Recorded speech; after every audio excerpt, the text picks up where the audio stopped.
नमस्कार। 8वां दिन है जिसको हम अष्टमी भी कहते हैं। देवी महागौरी की उपासना की जाती है। पार्वती माँ जब भगवान शिव से विवाह करना चाह रही थीं, तो उन्होंने कठोर तप किए, उपवास रखे, ना कुछ अन्न ग्रहण किया, ना जल ग्रहण किया।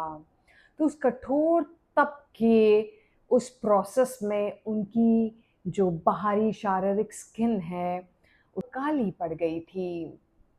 तो काफ़ी समय के कठोर तप के बाद जब भगवान शिव माँ पार्वती पे प्रसन्न हुए, तो वह प्रकट हुए और उन्होंने अपने त्रिशूल से गंगा जल उनके ऊपर छिड़का, जिससे उनका जो पूरा शरीर था वो बिल्कुल स्वर्ण जैसा चमकने लगा, गोरा हो गया और वो सुंदरतम रूप बाहर निखर के आया।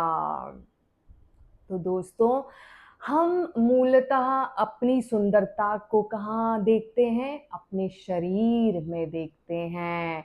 ये बाहरी रूप है जो त्वचा, शरीर, इसके भीतर एक और लेयर है जिसको हम मानसिक लेयर कहते हैं, मन की लेयर कहते हैं। फिर और गहरे जाएँगे तो इमोशनल तल है, उसके और गहरे जाएँगे तो भावनात्मक तल है और गहरे जाएँगे तो आत्म तल है। तो मूलतः हम देखेंगे तो ज़्यादातर लोग शारीरिक तल पर ही जीते हैं, लेकिन कठोर तपस्या, तप, अपने को ट्रांसफ़ॉर्म करने की इच्छा और परम की कृपा, भगवान शिव की कृपा से वह आत्मबोध होता है, जीवात्मा उत्पन्न होती है, जीवात्मा परमात्मा से कनेक्ट होती है। उस समय हमें अपनी जीवात्मा का सुंदरतम रूप की अनुभूति होती है, जो देवी महागौरी को हुई। वो सुंदरतम रूप उनका जो दर्शाता है शुद्धता, पवित्रता। देवी को सफ़ेद रंग से भी हम का भी प्रतीक मानते हैं। तो सफ़ेद रंग क्या है? वह एक गिवर है, मतलब सफ़ेद रंग हम कब देखते हैं किसी चीज़ में? जब वह कोई भी लाइट एब्ज़ॉर्ब नहीं करता है, लेकिन सब कुछ रिफ्लेक्ट बैक कर देता है। तो जब हम देने के इच्छुक हो जाते हैं, एक गिवर बन जाते हैं, तो उस समय हमारा ये सुंदरतम रूप प्रकट होता है। तो आज के दिन देवी महागौरी की उपासना कर हमारे भीतर वह रूपांतरण आता है।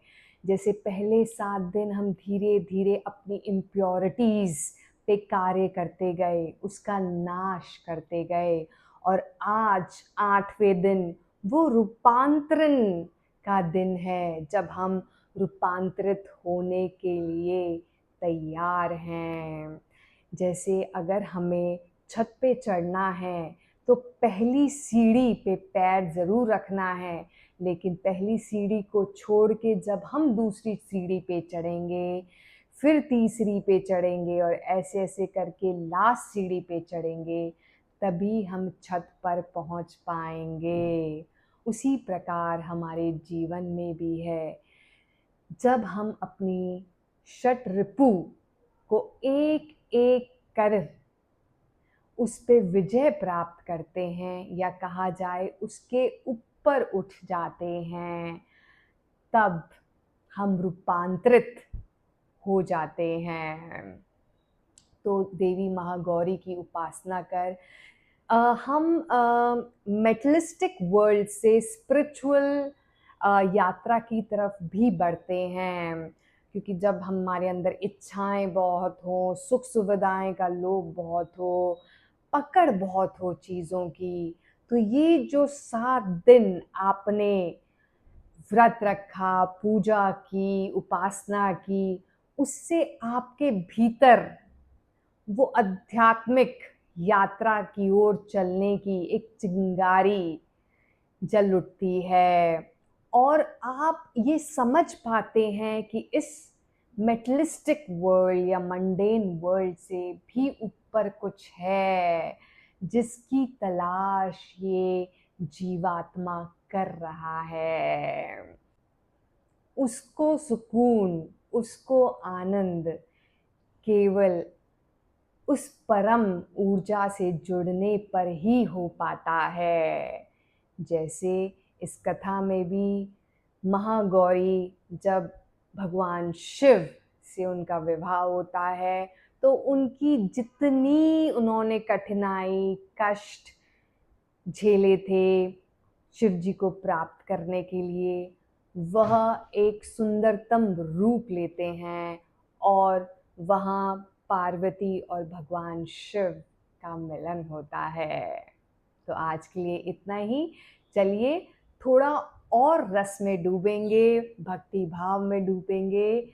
आगे भजन है, उसको अवश्य सुने और भक्ति भाव में डूबें।